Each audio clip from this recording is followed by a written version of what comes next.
gustaría que me respondese cantas entrevistas lle fixeron en galego este ano. Ui, non xo sabería dicir, fago moitas entrevistas e todas as que fago en Galicia e me preguntan en galego, as fago en galego. Normalmente, se me preguntan en castelán, contesto en castelán, sexa o medio que sexa, este en Madrid ou donde me atope, ou en Galicia, e ao revés. Se me preguntan en galego, este donde este, contesto en galego. Pero suelen facer entrevistas en galego? Sí, normalmente, cando a xente sabe que falas en galego, suele che preguntar en galego, ou ao menos fai ese esforzo. Sin embargo, se eres galego e na comedia utiliza as dúas linguas ou fala as dúas cousas e normalmente saben que te expresas en castelán, fancha pregunta en castelán. Por eso prefiro sempre, cando estou en Galicia, ao menos falar en galego. Eu que son galego e veño de Madrid, moitas veces me plantexei a dúbida de cal debe ser o papel dun goberno ou dunha administración no tema da lingua. Sí, pois eu creo que o papel que ten unha administración no tema da lingua é defender a súa lingua, protexela. Non hai nada máis triste nesta vida probablemente con a lingua morta. Eu non quero ser o responsable dunha xeración de galegos despois de tantos séculos. Tengo unha lingua propia, responsable de que os meus fillos ou os meus netos só sintan falar do galego como unha lingua morta, do mesmo xeito que sinten falar do latín. Creo que é a nosa obriga como galegos defendela e lembrar tamén que o galego non é só a lingua dos galegos, é unha lingua de todos os españoles. É unha lingua universal. Con que ferramentas conta un goberno para esa defensa? Con moitísimas, con todo o poder que dá o aparello público, ca capacidade de impoñela nas escolas, nos medios de comunicación social, de subvencionar os medios privados que utilicen o galego, medios de comunicación, etc. E, sobre todo, algo moi importante, de facer que a xente a use e a queira. Imos ao principio, como era a súa infancia na Costa da Morte? Pois eu creo que como de calquer rapaz da década dos 60, 70, nesta zona, non? Era unha infancia de moita xente que empezaba a vivir a chegada da democracia en España, o franquismo tardío e, polo tanto, frente a anos pasados, a década dos 50 ou así, pois había certa melloría, as clases medias empezaban a levantar un poquinho a cabeza, a xente xa empezaba a ter algunha casa, ainda non había ventanas de aluminio, moi pouquiñas, pero empezaba a haber algunhas cousas e as vilas empezaban a respirar. Foi unha época, ademais, boa das primeiras televisións a branco e negro. Iso sí, o repetidor en C nunca funcionaba moi ben, tiñamos que andar a pau sempre que se apostaba unha gaviota no repetidor, quedábamos en televisión por unha semana no menos, uns collían por Santiago, outros collían por C, e veíamos as dúas cousas destas que xa casi non lembro, como era o elefante malla e todas estas cousas, os teleñecos e tal, a blanco e negro, pero era unha ilusión. E as crepas? As crevas? A praia, a recoller o que deixaba... Isto era o fundamental, non? Íbamos á praia porque entón non había recheo de C, e por lo tanto había unha seca de verdade, con bastante merda, todo se ha dito, pero unha seca de verdade. E porque había, para vir a Corcubión había que dar a volta polo matadero, casi polo cruce de Rogel, non había outra forma de chegar. E entón, da marea baixa, eu que me gustaba pescar moito, iba con meu avó, pois o primeiro era coller meñoca. Había unha persoa que era mesmo da raya entre Corcubión e C, que era un banquiño de cerca das casas baratas, así chamaba, que nos botaba moito medo, porque ele vivía, entre outras cousas, de vender miñoca, e para asustarnos cando estábamos cerca, coller ele toda a comida. E a mí sempre me sorprendeu aquilo. Agora está moi de moda comer gusanos, outros bichos, pero eu xa o facía naquel tempo. Collíamos berberechos, collíamos navallas, non sabíamos o truco de poñerlle sal no prato para que saíran, o facíamos con varillas de paraulas. E con elas levábamos para casa e guardábamos unhas contas para levar polos bares que nos daban con moito un peso e xa tiñamos para pipas. Que foi o máis interesante, o que máis recorda que chegou do mar ás súas mans? Chegaron tantísimas cousas, non? Pois que nos gusta o mar cheganos de todo. Primeiro, o que máis me emocionou foi coller peixe, non? É unha verdadeira maravilla cando tes un bosardo que ven zagueando polo mar e te está acercando, ver saltar os arroasas no mar, ver mesmo unha balea, non? Recordo que ainda estaba a baleira cando eu era rapaz, e ver un cachalote de 20 tantas toneladas ca boca chea de dentes. Por certo, tiñamos toda unha tecnoloxía de dentes de cachalote. Había un bar en Corcubión que tiña as barbas dibuixadas e puñía refráns, e había casas onde as cadeiras e as pezas da espiña dorsal dos cachalotes, sobre todo, facían tabletes de cada unha das vértebras, e en cada casa, casi cos colmillos dos cachalotes, había precheiros e lámparas. Lembro que aquí en Corcubión había que os tallaba, facía San Marcos, e hubo un moi polémico que lle regalaron a Franco, unha destas veces que deu, ainda así Galiorta, se o pagaran ou non o pagaran. Imos un poquinho máis adiante, ademais da abogacía, creo que se dedicou nun tempo á música, verdad?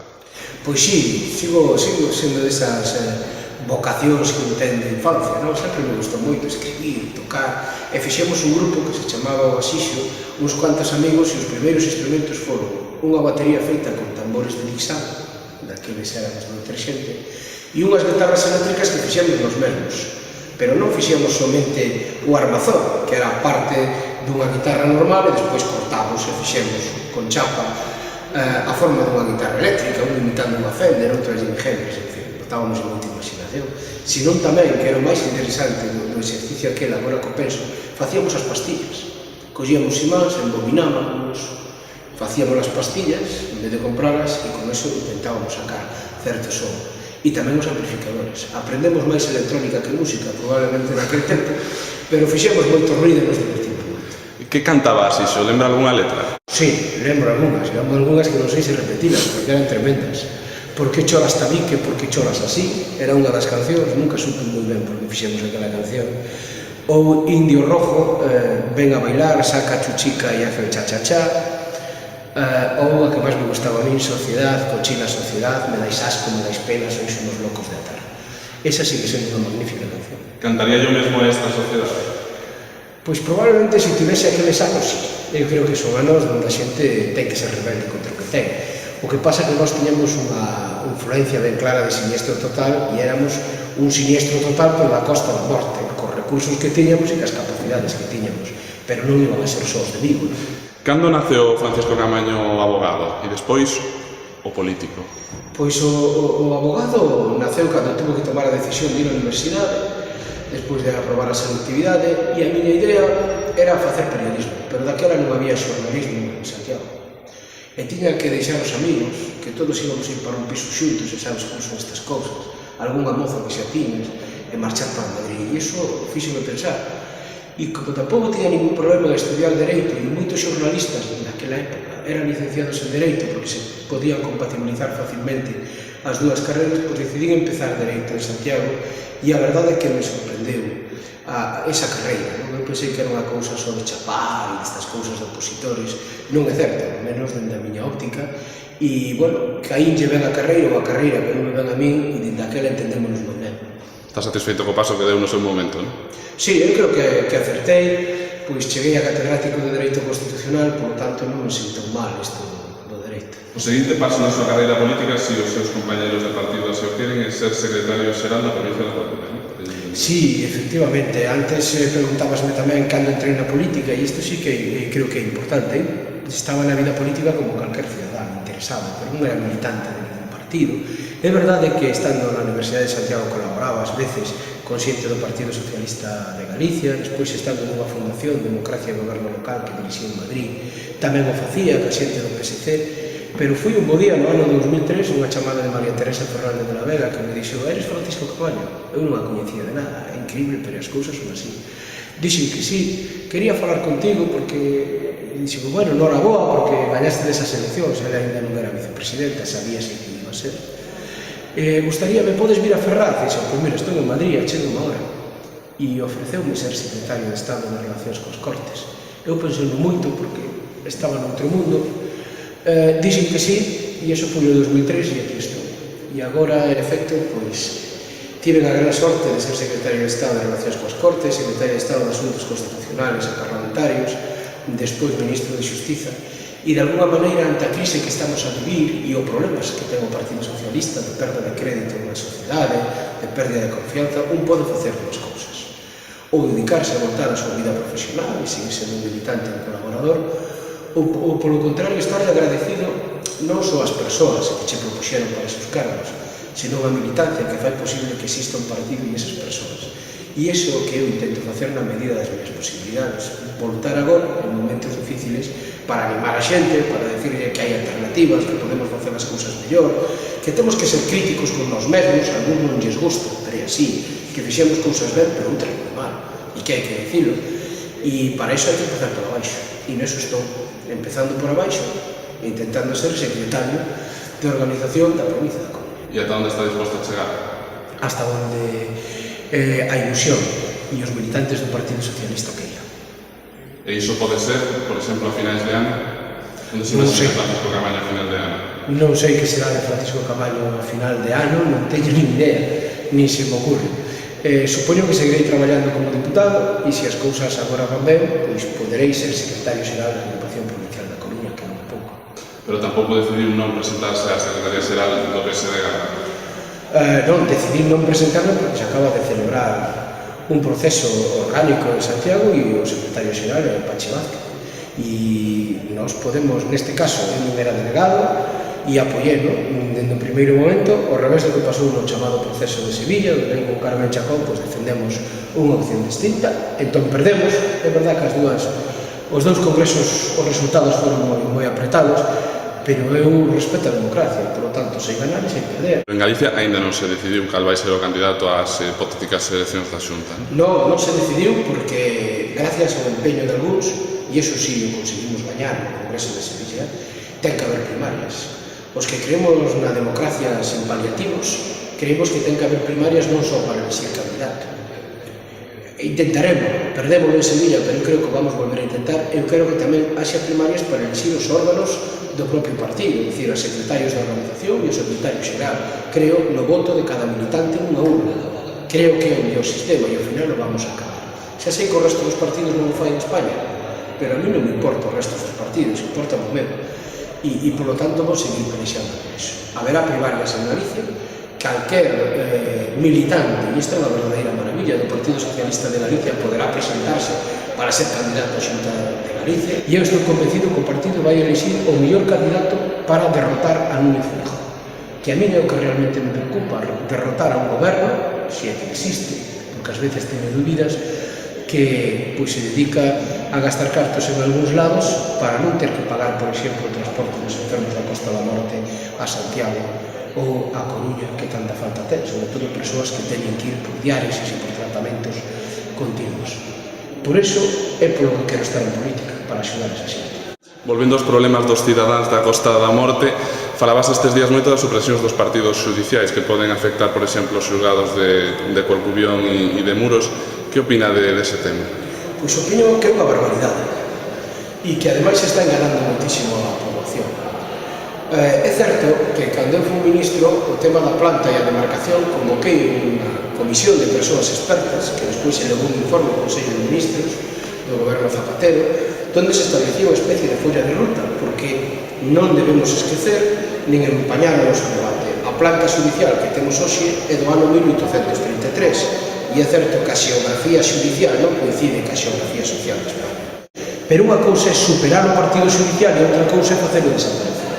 Por lo tanto, nós mantiñemos o partido judicial, o que pasa é que o que cambiamos era a organización, o tipo de xulgado que iba a haber concentrando en algúns lugares órganos máis complexos para manter ese contacto directo entre a xustiza e a xente.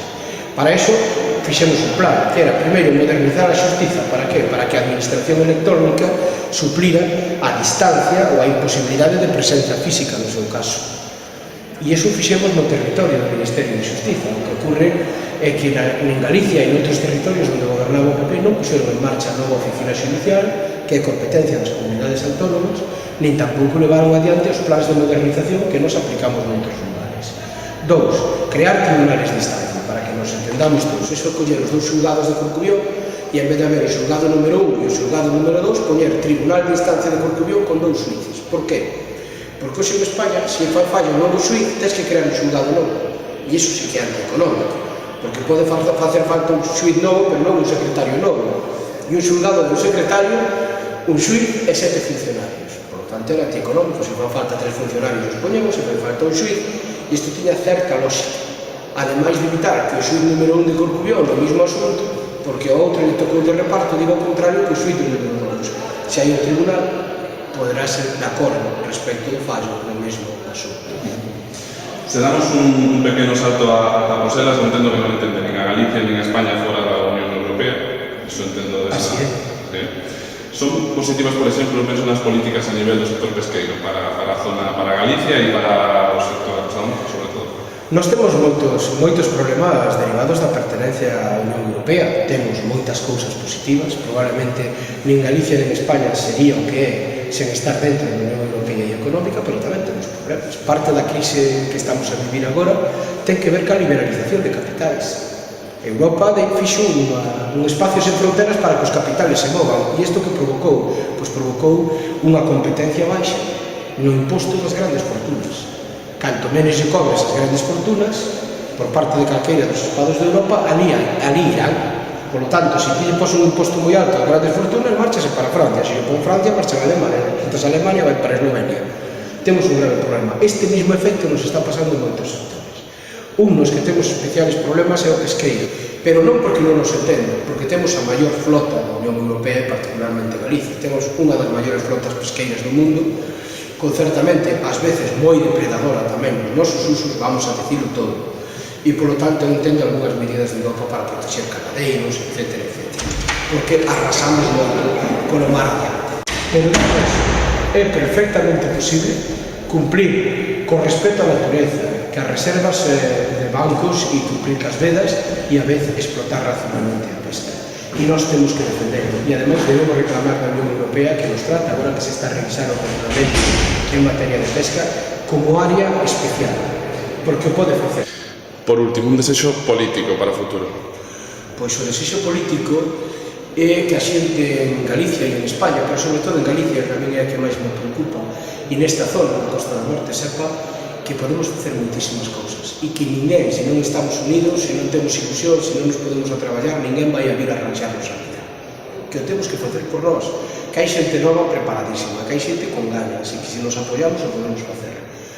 E que non debemos ter medo, por lo tanto, ao futuro. Arrisquemos un pouco. E se creemos que hai bons proxectos para esta zona ou para Galicia, falámonos.